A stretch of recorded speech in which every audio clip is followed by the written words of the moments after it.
പത്തനംതിട്ടയിലെ മലയോര മേഖലകളിലും വനപ്രദേശങ്ങളിലും അതിശക്തമായ മഴ ലഭിച്ചുകൊണ്ടിരിക്കുകയാണ്. വളരെ കുറഞ്ഞ സമയത്താണ് ഇത്രയധികം കനത്ത മഴ വനമേഖലകളിലും അതുപോലെ തന്നെ മലയോര മേഖലകളിലും ലഭിച്ചിരിക്കുന്നത്. വനമേഖലകളിലൊക്കെ തന്നെ ഇപ്പോഴും നിലവിൽ അതിശക്തിയായി തന്നെ മഴ പെയ്തുകൊണ്ടിരിക്കുകയാണ് എന്നാണ് നമുക്ക് മനസ്സിലാക്കാൻ സാധിക്കുന്നത്. അതിന്റെ ഭാഗമായിട്ടാണ് ഈ തൂമ്പാക്കുളം എന്ന് പറയുന്ന സ്ഥലത്ത് തൂമ്പാക്കുളം എന്ന് പറയുന്ന സ്ഥലത്താണ് ഇത്തരത്തിൽ മണ്ണിടിച്ചിൽ ഉണ്ടായിരിക്കുന്നത്. ഒരു ഉരുൾപൊട്ടൽ എന്ന നിലയിലാണ് സംശയങ്ങൾ ഉയർന്നിരിക്കുന്നത്.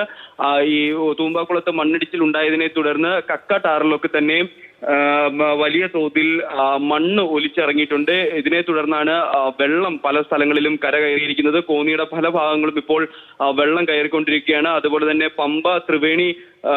ശബരിമല പമ്പ ത്രിവേണിയിൽ വെള്ളം കയറിയിട്ടുണ്ട്. റാന്നിയുടെ പല മേഖലകളിലും താഴ്ന്ന പല മേഖലകളിലും പമ്പയാറ്റിൽ നിന്ന് വെള്ളം കയറുന്നുണ്ട്. പമ്പയാറ്റിലും ക്രമാതീതമായി വെള്ളം വർദ്ധിച്ചു വരികയാണ്. ഈ ഒരു സാഹചര്യത്തിലാണ് ഇന്നിപ്പോൾ ജില്ലാ കളക്ടർ അവധി പ്രഖ്യാപിച്ചിരിക്കുന്നത്. പ്രൊഫഷണൽ കോളേജുകൾ ഉൾപ്പെടെയുള്ള അംഗനവാടി മുതൽ പ്രൊഫഷണൽ കോളേജുകൾ ഉൾപ്പെടെയുള്ള എല്ലാ വിദ്യാഭ്യാസ സ്ഥാപനങ്ങൾക്കും നിലവിൽ കളക്ടർ അവധി പ്രഖ്യാപിച്ചിട്ടുണ്ട്. പല മേഖലകളിലും രക്ഷാപ്രവർത്തനങ്ങൾ സജീവമാകുന്നുണ്ട്.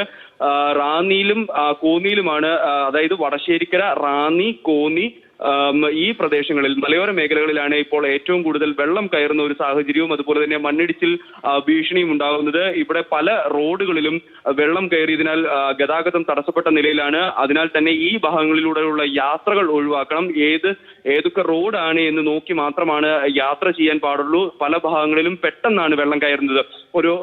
പെട്ടെന്നുണ്ടായ ഒരു മഴയാണ്, വലിയ തോതിലാണ് മഴ ലഭിച്ചത്. അതിനാൽ തന്നെ പെട്ടെന്നാണ് ഈ റോഡുകളിലേക്ക് വെള്ളം കയറുന്നത്. അതുകൊണ്ട് അതീവ ശ്രദ്ധ പുലർത്തി വേണം ഈ ഭാഗങ്ങളിലൂടെ യാത്ര ചെയ്യാൻ.